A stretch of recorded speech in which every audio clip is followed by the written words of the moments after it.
بسم اللہ الرحمن الرحیم۔ ایک محفل میں بابا جی کے پاس بیٹھا ہوا تھا، تو ایک شخص نے ان سے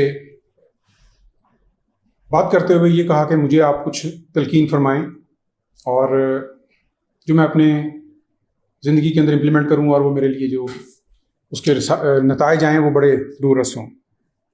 تو بابا جی نے بڑے اچھے انداز سے مسکرا کے اس کی طرف دیکھا اور اس کو کہا کہ جاؤ تم اندھے ہو جاؤ۔ اب ہم بھی محفل میں بیٹھے ہوئے تھے اور ہمارے لیے بڑی چنبے کی بات تھی کہ ایک شخص نے اپنی زندگی کے لیے کچھ مانگا اور آپ نے یہ فرما دیا کہ جاؤ تم اندھے ہو جاؤ۔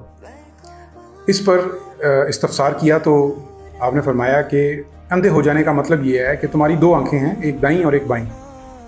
دائیں آنکھ سے تم اپنی خوبیاں دیکھتے ہو، بائیں آنکھ سے تم لوگوں کی برائیاں دیکھتے ہو اور اس کے اوپر بحث کرتے ہو۔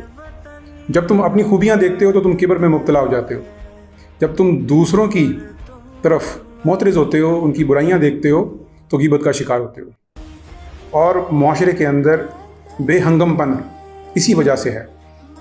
اور اس کا الٹ انہوں نے بتایا کہ تم اپنا جو رویہ ہے وہ دوسروں کے لیے، جو اپنی دائیں آنکھ ہے اس سے اپنی طرف، اپنی خوبیوں کی طرف دیکھنے کی بجائے دوسروں کی خوبیوں کی طرف دیکھو، اور اپنی بائیں آنکھ سے اپنی برائیاں دیکھو۔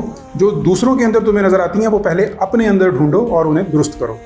تو مقصد ان کا ہمیں بعد میں سمجھ آیا کہ آپ نے کیوں فرمایا کہ جاؤ تم اندھے ہو جاؤ۔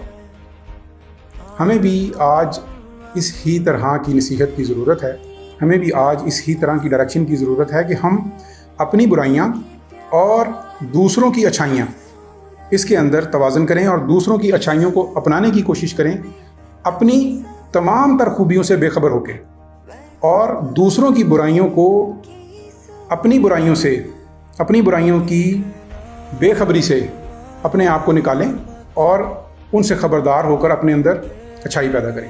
یہ آج کی ہماری ضرورت ہے۔ ہم اگر اچھی قوم بننا چاہتے ہیں تو یہ اس کے اوپر امپلیمنٹ کر لیں گے، اپنی زندگی کے اوپر، اپنے بچوں کی زندگی کے اوپر ان کو یہی تلقین کریں تو انشاءاللہ ہم ایک اچھی قوم بن جائیں گے۔